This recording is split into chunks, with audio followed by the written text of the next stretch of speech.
د روژې په حالت کې د انجکشن استعمال نو آیا په دې سره روژه متاثره کیږي او که نه، روژه په دې سره ماتیږي او که نه.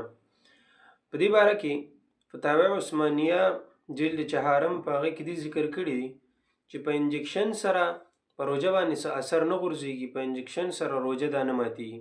د هغې وجه هغوی دا ذکر کړې ده چې چونکې انجکشن اثرات معدې یا دماغ ته برای راست نه رسي، بلکې د رګونو د وجې نه رسي چې مونږه ستنې استعمال کو، هغه د رګونو د وینې په ذریعې سره مزغو ته یا زمونږ نور بدن ته معدې ته هغه طاقت ورسوي.